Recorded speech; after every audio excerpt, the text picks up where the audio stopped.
সকলকে নমস্কাৰ আৰু মই আছোঁ এতিয়া মোৰ জোনালী সেন্দুৰীয়ালীৰ নতুন ষ্টুডিঅ' ZG মিউজিক ষ্টুডিঅ' আৰু আপোনালোকে দেখিছে চাৰিওফালে অকল গছ, ইয়াত বিভিন্ন ধৰণৰ গছ।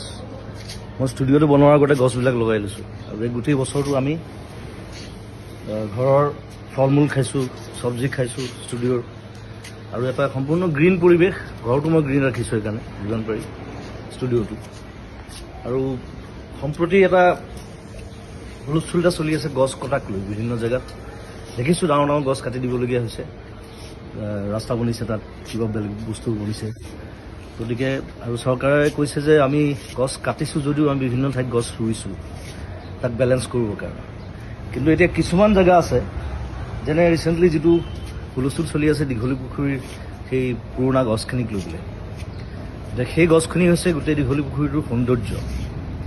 এতিয়া সেইখিনি গছ কাটি যদি বেলেগ জেগাত গছ ৰুৱেও সেই দীঘলী পুখুৰীৰ সৌন্দৰ্যটো ঘূৰি আহিবনে, সেইটো এটা ডাঙৰ প্ৰশ্ন।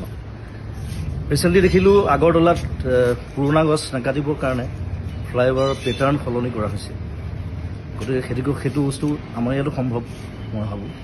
গতিকে মই চৰকাৰক আবেদন জনাইছোঁ যে যদি কিবা অপশ্যন আছে তেওঁলোকে সেই অপশ্যন গ্ৰহণ কৰক, যাতে সেই গছকেইজোপা দীঘলী পুখুৰী আমি বচাব পাৰোঁ।